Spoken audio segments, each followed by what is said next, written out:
जहां 2002 में बजाज फाइनेंस का शेयर प्राइस था 0.45, मतलब 1 रुपए से भी कम।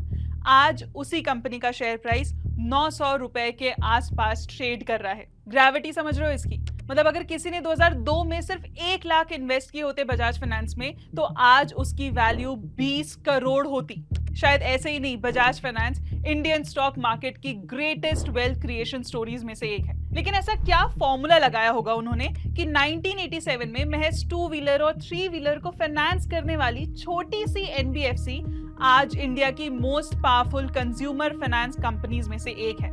क्या जर्नी रही होगी इनकी, और आज ये कंपनी एग्जैक्टली किस पोजीशन पे खड़ी है, और फ्यूचर के लिए ये कंपनी क्या पोटेंशियल होल्ड करती है। जानना है तो वीडियो आखिर तक देखना और कमेंट सेक्शन में जरूर बताना कि क्या आपके पोर्टफोलियो में बजाज फाइनेंस है। चलिए शुरू करते हैं। Video host Swati, let's get started. I don't know आप में से कितने लोग इस बात से रिलेट कर पाएंगे, पर पहले ना मार्केट में एक स्कूटर बहुत फेमस थी जिसकी डिमांड मिडिल क्लास में सबसे ज्यादा थी। वही स्कूटर जो अगर एक बार रुक जाए तो दोबारा शुरू करने के लिए पहले पूरी फैमिली उससे उतरती थी, फिर कार्बोरेटर तक फ्यूल मिक्सचर पहुंचाने के लिए उसे थोड़ा राइट साइड में टिल्ट करना पड़ता था, और तब जाकर वो वापस शुरू होती थी। यस, मैं बात कर रही हूँ बजाज चेतक की। आज शायद उसका सड़कों पर दिखना ना के बराबर हो गया है, लेकिन 1980s में वो स्कूटर का घर के सामने खड़ा होना एक माइलस्टोन था। उसे उस समय का एक बहुत ड्यूरेबल और रिलायबल स्कूटर माना जाता था। आप मानोगे नहीं, स्कूटर की डिमांड इतनी थी कि उसका वेटिंग पीरियड 7 से 10 साल का होता था। उसे अफोर्ड करना कई फैमिलीज के लिए काफी मुश्किल था, क्योंकि एक साथ इतना बड़ा अमाउंट पे करने की लोगों के पास कैपेसिटी ही नहीं थी। अब आप बोलोगे कि ईएमआई पे ले लेते, इसमें क्या है, लेकिन उस समय ईएमआई कल्चर भी ऑलमोस्ट था ही नहीं, स्पेशली फॉर मिडिल क्लास, क्योंकि बैंक्स 10,000 20,000 के स्मॉल कंज्यूमर लोन्स देने में इंटरेस्टेड नहीं थे। लेकिन तब एक विजनरी राहुल बजाज ने एक बहुत इंपॉर्टेंट चीज नोटिस की। इंडिया में डिमांड की कमी नहीं थी, प्रॉब्लम सिर्फ इतनी थी कि लोग एक साथ पूरा पैसा पे नहीं कर सकते थे।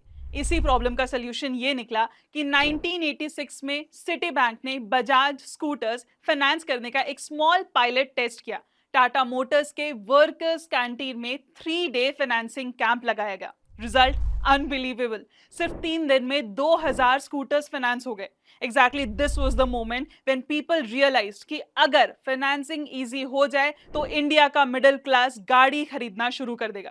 और इसी इंसाइट के बेसिस पे 1987 में बजाज ऑटो फाइनेंस लॉन्च हुआ। बहुत ही छोटी चीज से उन्होंने शुरुआत की, बजाज स्कूटर्स और 3 व्हीलर्स के लोन्स फाइनेंस करना, जो धीरे धीरे उनका बिजनेस मॉडल बन गया। स्कूटर्स और 3 व्हीलर्स फाइनेंस करो, ईएमआई कलेक्ट करो और बिजनेस ग्रो करो। लेकिन सिर्फ बिजनेस मॉडल बनने से चीजें आसान नहीं हो जाती।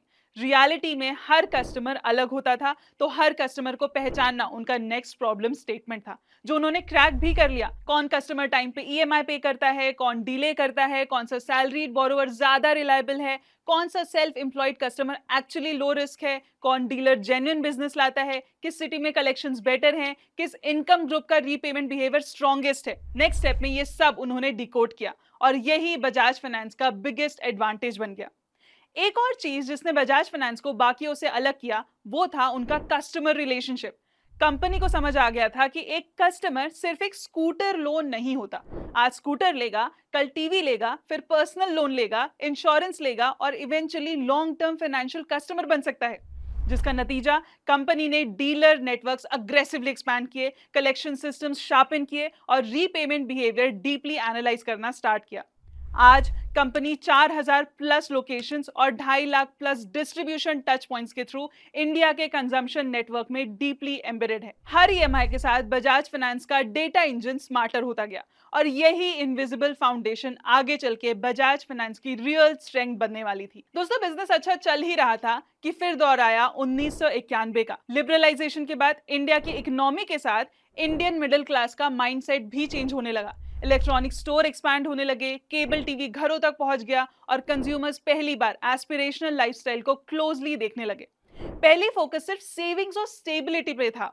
अब middle class better TV, fridge, washing machine और लाइफस्टाइल अपग्रेड्स के बारे में सोचने लगा। लेकिन इतना होने के बावजूद प्रॉब्लम अब भी वही थी। प्रोडक्ट्स मार्केट में आ गए थे, डिजायर्स भी क्रिएट हो चुकी थी, लेकिन अफोर्डेबिलिटी अभी भी लिमिटेड थी। एक मिडिल क्लास के लिए सैलरी से लमसम पेमेंट करना इजी नहीं था, और बैंक्स अभी भी स्मॉल टिकट कंज्यूमर लेंडिंग को अग्रेसिवली सर्व नहीं कर रहे थे। बस फिर क्या था, बजाज फाइनेंस ने इंडिया का ये शिफ्ट नोटिस किया और कंपनी ने समझ लिया कि इंडियन कंज्यूमर्स प्रोडक्ट की टोटल प्राइस नहीं देखते, मंथली अफोर्डेबिलिटी देखते हैं। जैसे 25,000 का टीवी एक्सपेंसिव लग सकता है, लेकिन 2,000 की मंथली ईएमआई मैनेजेबल लगती है। और जैसे ही ये बैरियर ब्रेक हुआ, कंजम्पशन बिहेवियर कंप्लीटली चेंज होना स्टार्ट हो गया। बजाज फाइनेंस एग्जैक्टली उस मोमेंट पे परफेक्टली पोजीशन था। कंपनी के पास डीलर नेटवर्क था, लेंडिंग एक्सपीरियंस था, कलेक्शन अंडरस्टैंडिंग थी और सबसे important Indian middle class behaviour की डीप अंडरस्टैंडिंग थी। और यहीं से बजाज फाइनेंस इंडिया के कंजम्पशन बूम के साथ स्केल करना स्टार्ट करता है। तो 2000s में क्या हो रहा था, इंडियंस अब टोटल प्रोडक्ट प्राइस पे डिसीजंस लेने के बजाय मंथली अफोर्डेबिलिटी पे डिसीजंस ले रहे थे। कस्टमर की एग्जैक्टली इसी साइकोलॉजी पे बिल्ड हुआ नो कॉस्ट ईएमआई। सुनकर क्या लगता है कि कस्टमर जीरो इंटरेस्ट ईएमआई पे प्रोडक्ट ले रहा है, लेकिन रियलिटी में कुछ और ही कैलकुलेशन चल रहा था। कैसे कैलकुलेशन, इस एग्जाम्पल से समझो। सपोज एक टीवी का एमआरपी 50,000 है और कस्टमर उसे 6 मंथ की नो कॉस्ट ईएमआई पे खरीदता है। कस्टमर को लगता है कि उसे जीरो इंटरेस्ट फाइनेंसिंग मिल रही है, लेकिन बैक एंड में पूरा इकोनॉमिक्स अलग होता है।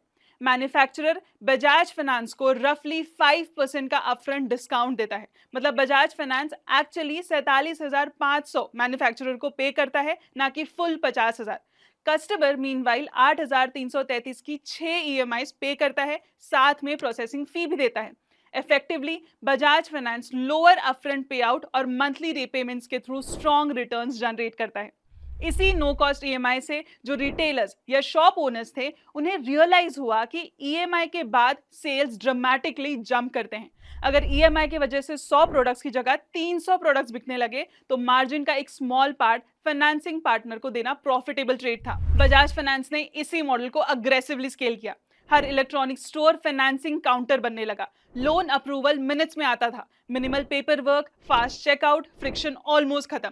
लेकिन कंपनी का रियल गेम सिर्फ लोन देना नहीं था। हर ईएमआई के साथ बजाज फाइनेंस कस्टमर बिहेवियर को डीपली अंडरस्टैंड कर रहा था। कौन टाइम पे पेमेंट करता है, कौन रिपीट बायर बनेगा, कौन नेक्स्ट अपग्रेड लेगा, टीवी के बाद फोन, फोन के बाद लैपटॉप, फिर पर्सनल लोन। हर ट्रांजैक्शन के साथ कंपनी का डेटा इंजन स्मार्टर होता गया। इसी तरह सर ईएमआई हो जाएगा सिर्फ एक सेल्स लाइन नहीं रही, वो इंडियन कंजम्पशन इकोनॉमी का ट्रिगर पॉइंट बन गया। और यहीं से बजाज फाइनेंस का रियल बिजनेस मॉडल स्टार्ट होता है। कंपनी टीवीज और स्मार्टफोन्स फाइनेंस करके सिर्फ पैसा नहीं बना रही थी, कंपनी कस्टमर्स एक्वायर कर रही थी। क्योंकि बजाज फाइनेंस ने बहुत अर्ली समझ लिया था कि अगर एक कस्टमर सक्सेसफुली एक ईएमआई कंप्लीट कर देता है, तो वो फ्यूचर में मल्टीपल फाइनेंशियल प्रोडक्ट्स ले सकता है। एग्जैक्टली क्या हो रहा था, सपोज किसी कस्टमर ने 40,000 का टीवी बजाज फाइनेंस से फाइनेंस किया। कंपनी ने सिर्फ उस लोन से अर्निंग नहीं की, कंपनी ने कस्टमर का बिहेवियर समझा, सैलरी क्या है, रीपेमेंट डिसिप्लिन कैसा है, स्पेंडिंग पैटर्न क्या है और फ्यूचर बोरोइंग पोटेंशियल कितना है। और यहीं से बजाज फाइनेंस का डेटा फ्लाईव्हील स्टार्ट हुआ। टीवी के बाद सेम कस्टमर को स्मार्टफोन ईएमआई ऑफर हुई, फिर लैपटॉप, फिर पर्सनल लोन, फिर इंश्योरेंस। हर रीपेमेंट के साथ कंपनी का कॉन्फिडेंस और स्ट्रॉन्गर होता गया और नेक्स्ट लोन अप्रूव करना इजियर होता गया। इसी स्ट्रैटेजी को स्केल करने के लिए लॉन्च हुआ ईएमआई कार्ड। जी हाँ, ईएमआई कार्ड बजाज फाइनेंस का मास्टर स्ट्रोक था। एक बार कस्टमर इकोसिस्टम में एंटर कर गया तो नेक्स्ट परचेज ऑलमोस्ट फ्रिक्शनलेस हो गया। कार्ड स्वाइप करो, प्री अप्रूव्ड लिमिट यूज करो और इंस्टेंटली फाइनेंसिंग मिल जाए। बैंक्स जहां पेपर वर्क प्रोसेस कर रहे थे, बजाज फाइनेंस वहां रिपीट बोरोइंग को वन क्लिक एक्सपीरियंस बना रहा था। और हर ट्रांजैक्शन के साथ बजाज फाइनेंस का अंडरराइटिंग इंजन स्मार्टर होता गया। कंपनी क्विकली समझने लगी कौन सा कस्टमर लो रिस्क है, कौन रिपीट बोरोवर बनेगा और किस सेगमेंट में डिफॉल्ट्स लोएस्ट हैं। इसी डेटा एडवांटेज ने बजाज फाइनेंस को लेंडिंग बिजनेस में मैसिव एज दिया। जहां ट्रेडिशनल फाइनेंशियल्स पेपर वर्क में 2 घंटे तक लेते थे, बजाज फाइनेंस ऑटोमेटेड अंडरराइटिंग के थ्रू 90 सेकंड में लोन अप्रूव कर रहा था। Faster approvals directly higher sales में कन्वर्ट होते थे, इसीलिए रिटेलर्स खुद कस्टमर्स को बजाज फाइनेंस प्रेफर करने बोलते थे। यही राजीव जैन, संजीव बजाज और नानू पमनानी ने सिर्फ लेंडिंग कंपनी नहीं, इंडिया का consumer data and underwriting machine build किया। लेकिन दोस्तों, it's important we know the other side of the story too. Bajaj finance fast grow कर रही थी, लेकिन लेंडिंग बिजनेस का रियल टेस्ट ग्रोथ में नहीं, क्राइसिस में होता है। और बजाज फाइनेंस को यह टेस्ट मल्टीपल टाइम्स देना पड़ा। 2008 ग्लोबल फाइनेंशियल क्राइसिस के बाद कंज्यूमर लेंडिंग मार्केट शेक हो गया। बैड लोन्स राइज हुए, लिक्विडिटी टाइट हो गई और मल्टीपल लेंडर्स अग्रेसिवली लेंडिंग करने का प्राइस पे करने लगे। बजाज फाइनेंस भी हिट हुआ। एनपीएस जंप हुए, प्रॉफिट प्रेशर में आए और कंपनी को रियलाइज हुआ कि लेंडिंग बिजनेस सिर्फ ग्रोथ का गेम नहीं है, सर्वाइवल का गेम है। और यहीं से बजाज फाइनेंस का सेकंड ट्रांसफॉर्मेशन स्टार्ट हुआ। राजीव जैन, संजीव बजाज और नानू पमनानी ने कंपनी का फोकस स्केल से हटा के डिसिप्लिन अंडरराइटिंग पे शिफ्ट किया। रिस्की सेगमेंट्स रिड्यूस किए गए, कलेक्शन सिस्टम स्ट्रेंथन हुए और lending decision increasingly data driven होने लगे।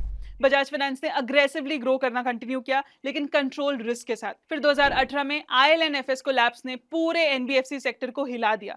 फंडिंग ड्राई अप होने लगी, ट्रस्ट कोलैप्स होने लगा और मल्टीपल एनबीएफसीज लिक्विडिटी क्राइसिस में फंस गए। लेकिन बजाज फाइनेंस स्टेबल रही। Strong balance sheet, diversified funding और टाइटर रिस्क मैनेजमेंट ने कंपनी को सर्वाइव ही नहीं, स्ट्रॉन्गर पोजीशन में खड़ा रखा। फिर कोविड आया, रिटेल स्टोर्स बंद हो गए, कंज्यूमर स्पेंडिंग फ्रीज हो गई, ईएमआई कलेक्शंस अनसर्टेन हो गई। लेकिन Bajaj finance quickly digital channel पे शिफ्ट हुआ और अपना इकोसिस्टम अडेप्ट कर दिया, और यही कंपनी की रियल स्ट्रेंथ क्लियर हुई। बजाज फाइनेंस सिर्फ अग्रेसिवली लेंड नहीं करता था, कंपनी रिस्क समझ के लेंड करता था। और फाइनेंस बिजनेस में कंपाउंडिंग उन्हीं कंपनीज को मिलती है जो क्राइसिस सर्वाइव कर लेते हैं। तो ये थी बजाज फाइनेंस की कहानी, लेकिन सबसे मुद्दे का सवाल, आज की कहानी क्या कहती है और आगे का क्या स्कोप है? आज बजाज फाइनेंस इंडिया की most powerful consumer finance companies में से एक है। FY26 Q4 तक कंपनी का AUM 5 लाख करोड़ क्रॉस कर चुका है। कस्टमर फ्रेंचाइज 119 मिलियन प्लस तक पहुंच चुके हैं और active distribution network 2.42 lakh touch points cross कर गया है। सिर्फ Q4 में कंपनी ने 3.9 मिलियन नए कस्टमर्स ऐड किए और 12.89 मिलियन न्यू लोन्स बुक किए। लेकिन बजाज फाइनेंस का रियल स्ट्रेंथ सिर्फ स्केल नहीं है, रियल स्ट्रेंथ है डिस्ट्रीब्यूशन और अंडरराइटिंग एफिशिएंसी।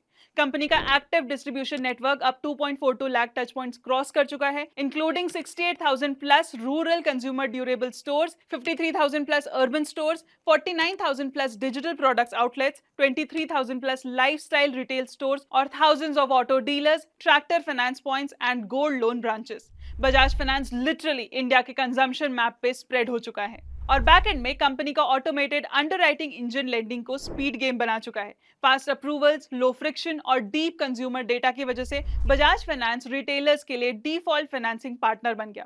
फाइनेंशियल परफॉर्मेंस भी इस एग्जीक्यूशन को रिफ्लेक्ट करता है। लास्ट 19 साल में कंपनी का AUM 34% CAGR और प्रॉफिट 46% CAGR से कंपाउंड हुए हैं। Despite hyper scale, Bajaj finance ने एसेट क्वालिटी टाइटली कंट्रोल करके रखी है। FY26 में कंसोलिडेटेड GNPA अराउंड 1% और NNPA जस्ट 0.41% रहा, while provisioning coverage ratio around 60% maintain किया गया। हाउसिंग फाइनेंस का AUM 1.6 लाख करोड़ क्रॉस कर चुका है और gold loan, SME lending, rural finance और मॉर्गेजेस अग्रेसिवली स्केल हो रहे हैं। आज बजाज फाइनेंस सिर्फ EMI कंपनी नहीं रही, कंपनी बजाज फिनसर्व इकोसिस्टम का कोर पिलर बन चुकी है। बजाज फिनसर्व के अंडर बजाज फाइनेंस ऑपरेट करती है, जिसके अंदर बजाज हाउसिंग फाइनेंस और बजाज फाइनेंशियल सिक्योरिटीज जैसे बिजनेसेस भी इंक्लूडेड हैं। साथ ही ग्रुप स्ट्रक्चर में Bajaj life insurance, Bajaj general insurance, asset management और हेल्थ बिजनेसेस भी प्रेजेंट है। मतलब ग्रेजुअली बजाज ग्रुप ने lending, insurance, investment, housing finance और फाइनेंशियल डिस्ट्रीब्यूशन को कंबाइन करके इंडियन मिडिल क्लास के around integrated financial ecosystem build कर दिया है। और अब बजाज फाइनेंस नेक्स्ट फेज में अग्रेसिवली AI इंफ्रास्ट्रक्चर बिल्ड कर रही है। Company already 52 million plus voice interactions और 2.3 मिलियन प्लस टेक्स्ट कॉन्वर्सेशंस को स्ट्रक्चर्ड डेटा में कन्वर्ट कर चुकी है टू इंप्रूव अंडरराइटिंग और कस्टमर एंगेजमेंट।